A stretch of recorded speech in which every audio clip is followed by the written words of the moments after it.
Môn này chơi new free ni vi pang mệt vah yang terbon sang hal khap ying kemain dung play yet le tak buh rak ni ke play phung roh leh từng hàng play nak bon sang tapu rak ni lu ket play rung rang do nan play rung rang mong pak kapyak phun ga yo mong play tip lat la lu ni ke play tip nak bon sang nyit nya ani ka krong pa gia lai đắk lắk con tum đắk nông lâm đồng rak ni tum poh kwal na le rak ni le như yêu con na sit chặt với mày cái lấy tip mang lần là dưới nước lấy tip mang lần là này bổ hiểm bạ mình vá tạo bổ lệ cái lấy này lệ đỡ đã là buồn sang ta bật học nhiên bật học rằng mùng này tại chết đốt chưa tạo bổ một lấy tip hàng tay nhiều đồng đã dưới nó làm thấy lơ xa to lơ đoa dan bố xa tầm bền tin là đứt ta lại rằng chất chur mạ phật hàng độc này dọn do cất dọn lại bình full chặt nhau nhiều keng Việt Nam mút má lập lại bình nhiều giáo bình dụ sang cự nạ đã để lúc lấy lệch lạt nên lúc lấy lệch lạt nên bạn rosa lại đằng keng từ nhiều mút má nó cá đằng thòng cá gặp nó hàng lại cái cả tớ đã như bờ mút úp tớ đã như bột lại úp bình dụ sang cự nạ đã này lại chính Việt Nam bữa thời có bữa thời rượu sự dọn bia luôn sau ấy bằng lấy lệch làn lấy gì lút cái nhập bộ Việt Nam nó lại ra những một thầu pliu mừng ni nắp rằng càng soát số nước Việt Nam bộ một lần chạm đó giờ nhiều hắn này là một đâm tôi chả rằng càng soát số mang thế giới nó lại đang bổ rơi thì nhố Rosa hắn lấy Việt Nam tôi đã lại rằng lại hi lần chặt Trung Quốc nhé ta lấy song sát lên tông ta lấy cái gì nuôi lấy lum ta sam cả bố Trung Quốc đừng ngại cái chả răng sao là đây cái lần chặt Việt Nam sẽ lui non mời được xem lằng bộ rẽ cái pi bằng trọn mệt và dòng để buồn sang đã bộ ra đây non mời rạc về để bộ cơ ta lại Mỹ nhố chút chul dọn bẹt thúc đẩy cơ ta lại Việt Nam chẳng lại bình sang cự nặng non chẳng lại bình sang cự nặng khi bạn lại như bộ nhố lại bình sang cự nặng nó cả thằng xem ra về cái trọn nhố hàng lại bị bong ở đây rằng tươm thhộ nhố rẽ nhố hàng lại kỳ cả lại kẹt núi vừa đã mang pol mang bộ hội đồng bảo an liên quốc rằng một tư một rẻ nhốt pol nhưng mà phải như cái từ này tôi là buồn sang như lại vật chặt nhau vật đi cuộc đây tôi hay này lần chặt Việt Nam hay này lại lu nuôi nhiều giáo dân hay ngoại tụi đi đi bạn lần chặt nhau bình non tâm như thúc đẩy tính nhủ pre mút mà lên trong chẳng bình non chẳng vật lệ như một mẫu lại Việt Nam nuôi như một lại úc thì nuôi tôi cầm nại hiếm bạn lại từng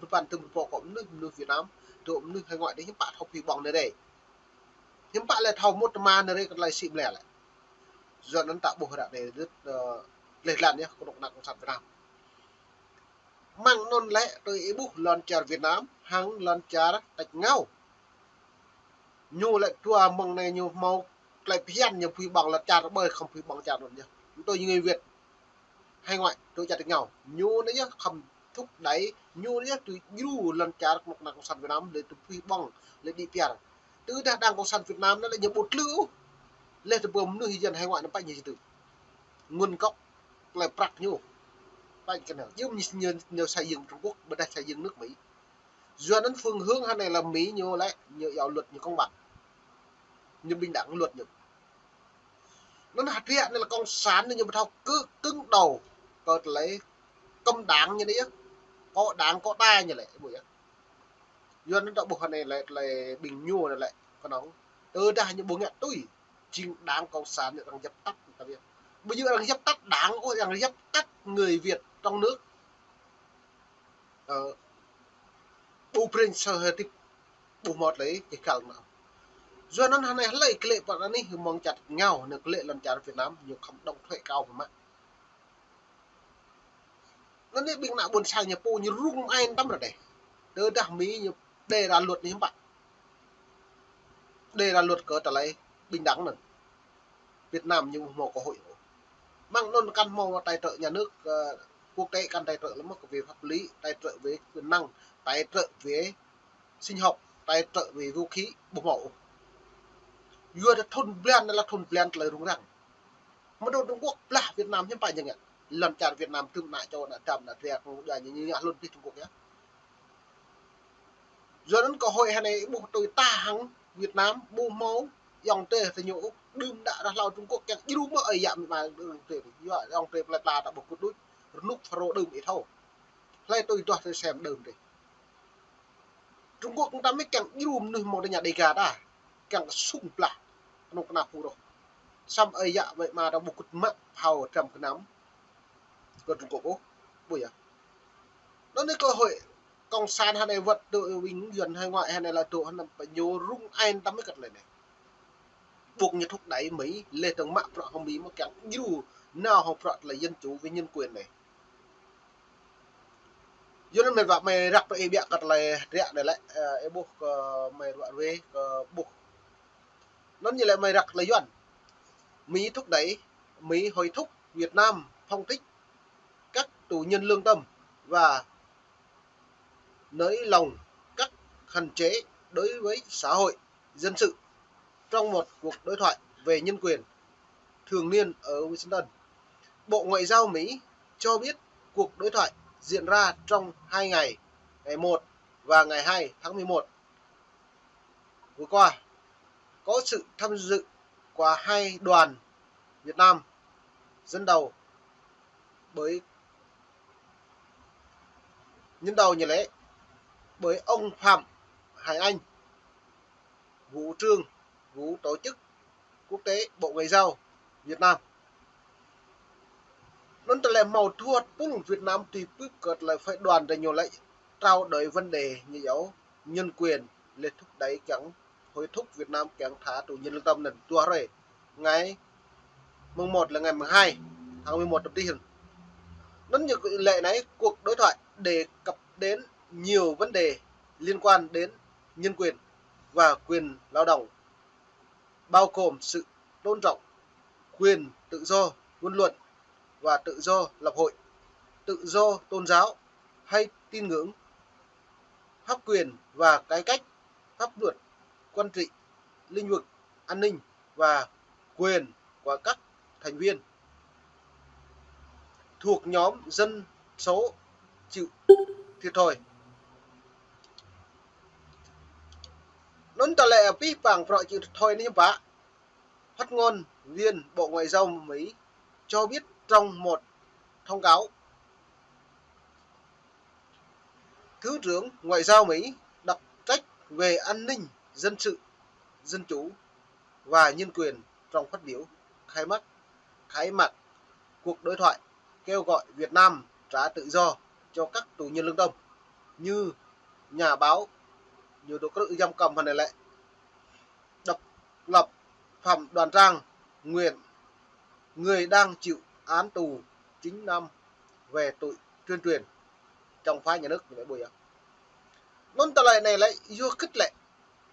tờ lệ grab pray grab liền grab thun rồi tờ này lại Việt Nam buộc lại công sản Việt như buộc lại